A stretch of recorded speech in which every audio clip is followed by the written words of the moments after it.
Hello, everybody, and welcome back to the Lessons from Leaders podcast. I'm very, very excited about today's episode. Today we have Bill Dowd on. Bill was drafted by the New York Islanders in 1981, played his professional hockey career, and once he came out, he started Skedaddle Humane Wildlife Control, which he's built up for close to 40 years now. They're franchising across Canada, across the U.S., and he's just continuing to build and expand. So, Bill, thank you so much for being on today. My pleasure, Jake. Great for having me on here, and I'm excited to chat about franchising, business, and athletes. Yeah, yeah, and we've had a few folks on recently, be it musicians, artists, athletes, veterans, all these different folks who started in a different background and began to transition, be it into business, into the C-suite, raising money for their startup, whatever it is.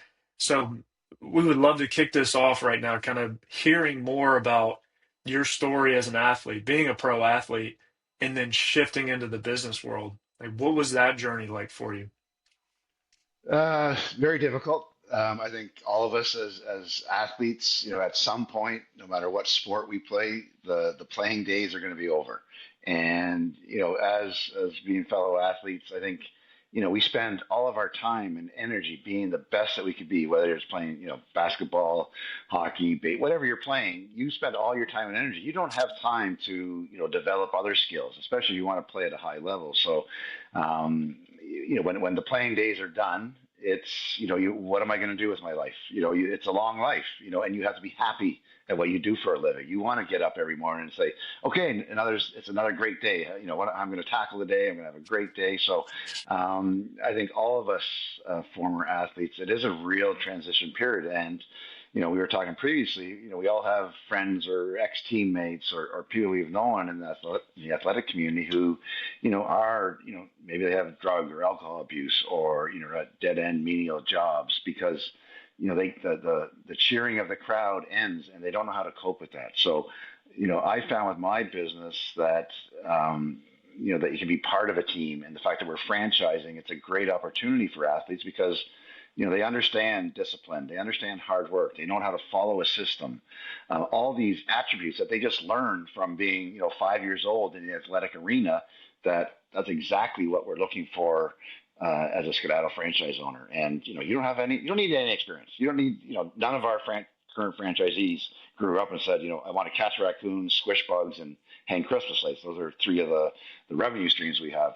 If you're going to follow a system, work hard, be dedicated. As an athlete, it's a great approach to take. Yeah.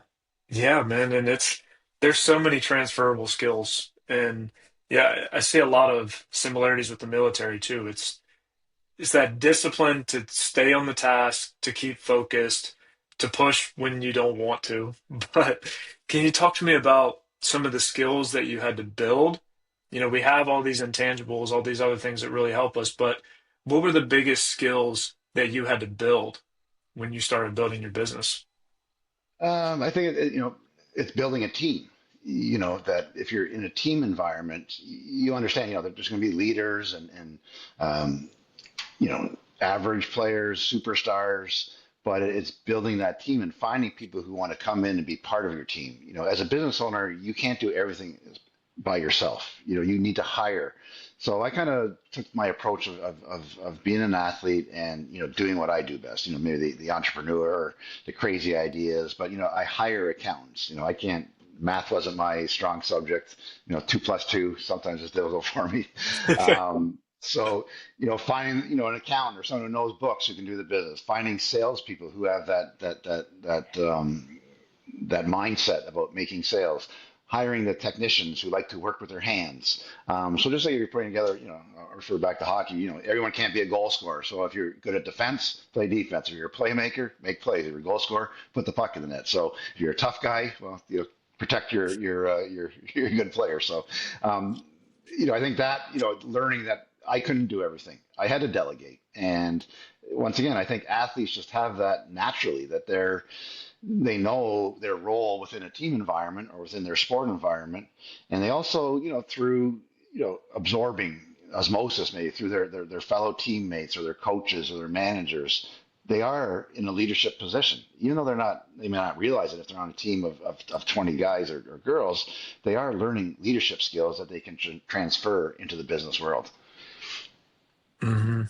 Yeah, and I feel like it's one of those things where you've been in the environment, it's just a completely new environment.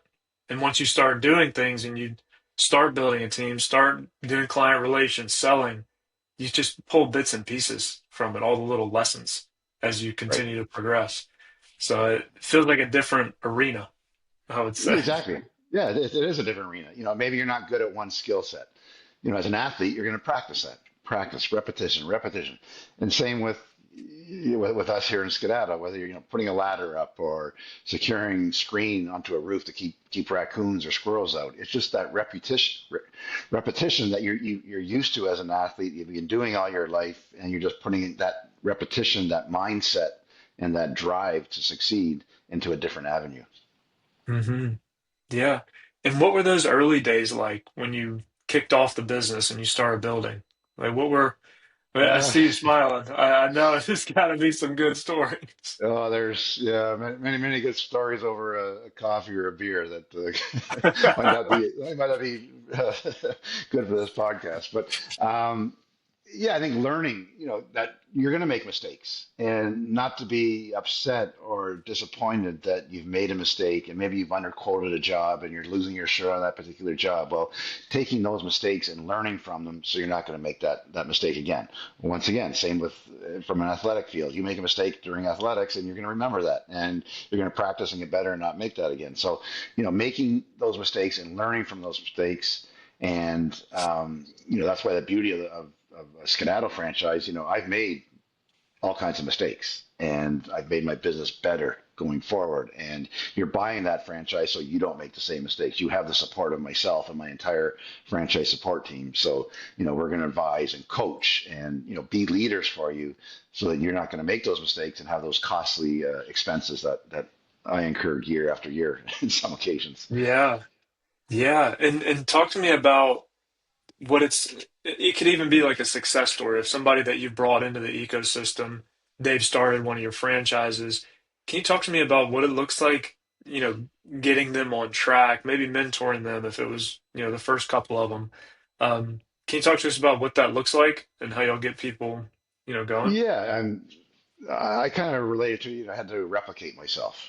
I realized, uh, as you said, geez, we're almost 40 years. I've been doing this, 37. I'm closer to 40 than 30 years in business. But, I knew, that I didn't want to be, 50 years old climbing around roofs and climbing through attics and chasing raccoons or a mother squirrel out of an attic space. I knew, I had to, whatever I was doing, build a team behind me. So, you know, I have 4 or 5 staff that have been with me over 25 years that I basically said, taught them how to do the work, how to do the sales. And they're now, we've scaled the business. So they're now managers and they're mentoring supervisors who are then mentoring entry level people coming into my founder locations.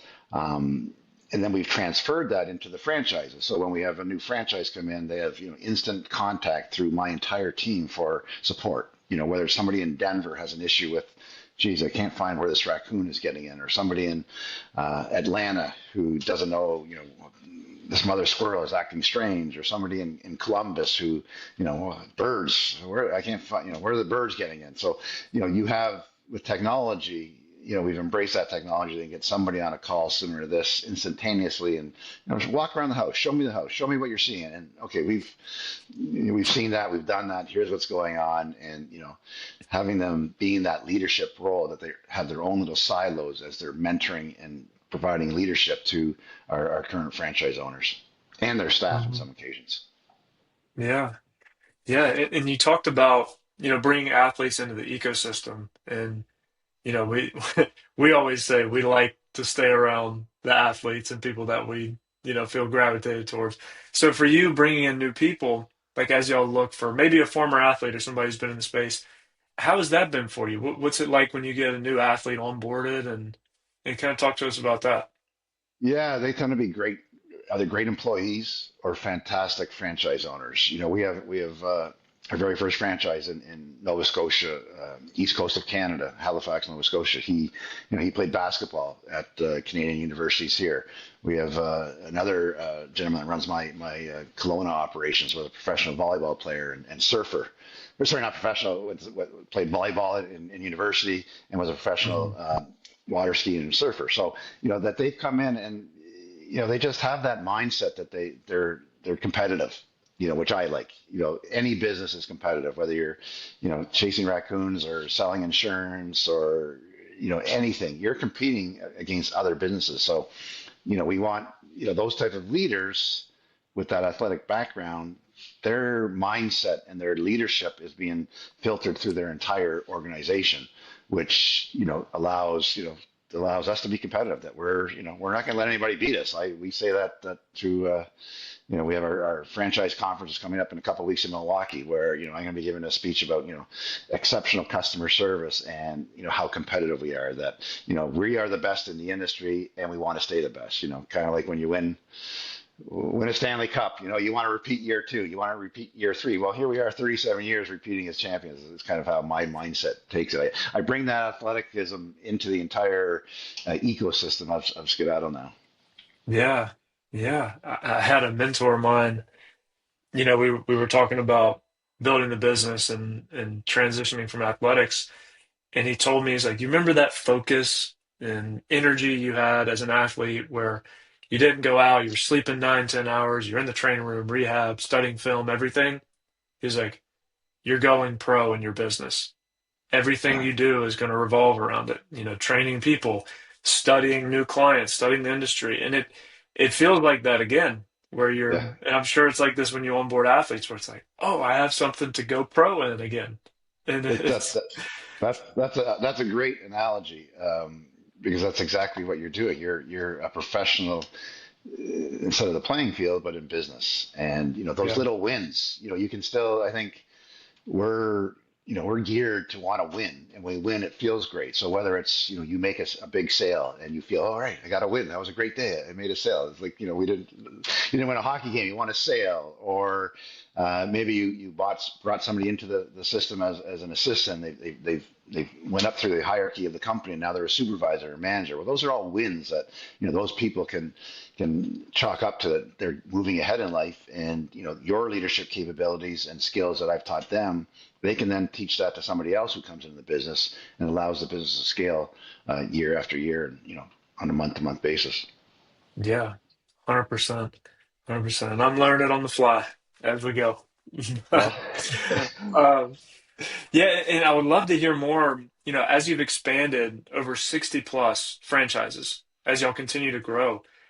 What's it been like marketing the business and pulling new folks in and finding people that believe in your mission like you do and just expanding? What's the marketing look like for you?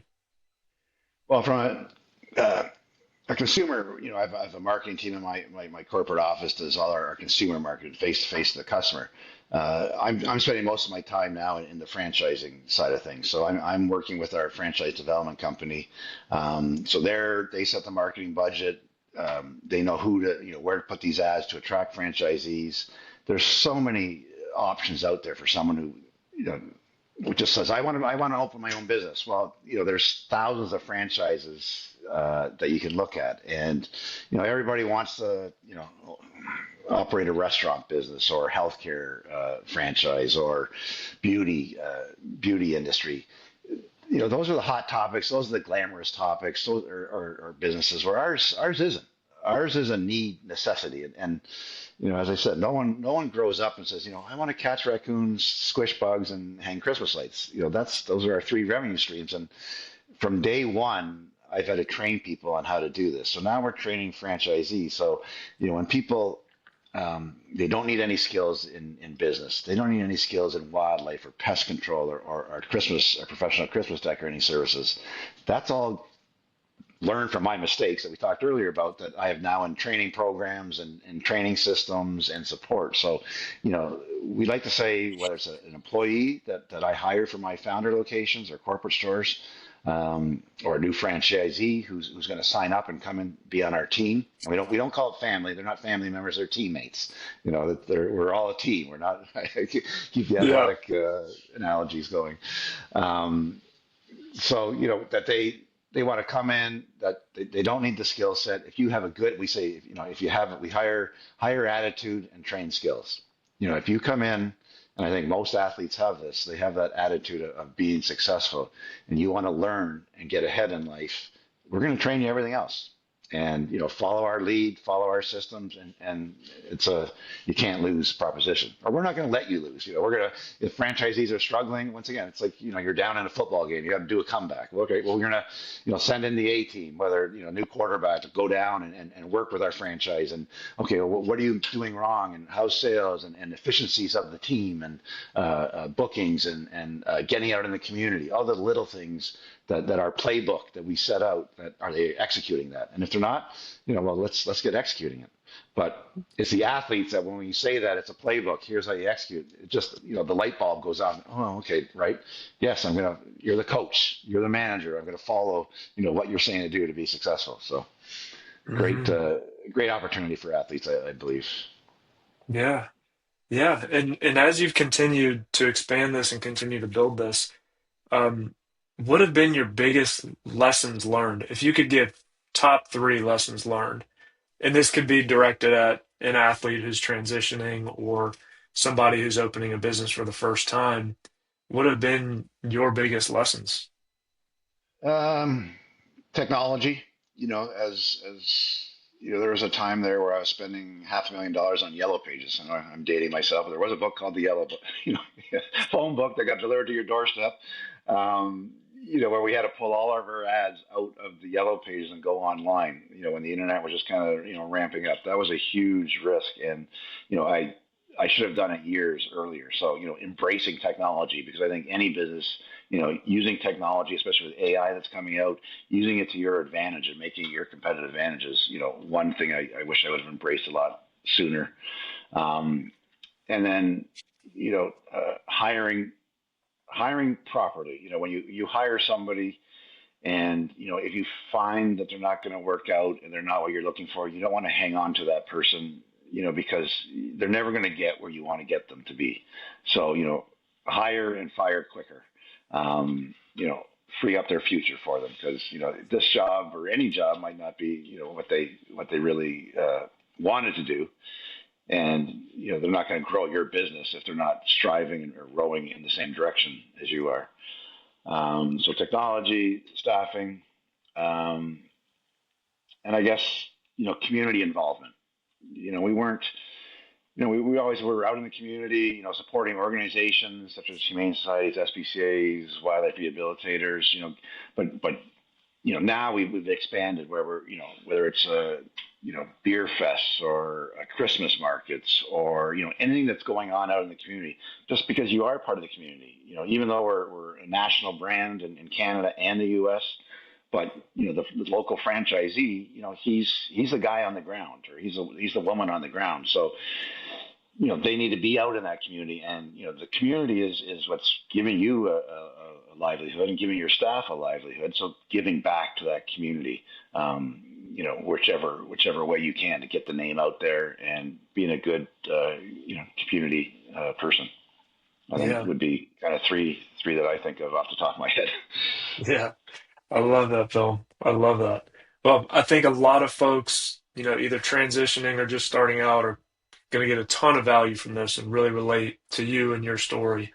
Um, but, before we close out, where can people find you? Where can they see what you're doing, get more information? Kind of tell everybody and guide them where to go. Yeah, so we have from a franchise perspective, our website, skedaddlefranchising.com. I'm on LinkedIn, so reach out on LinkedIn.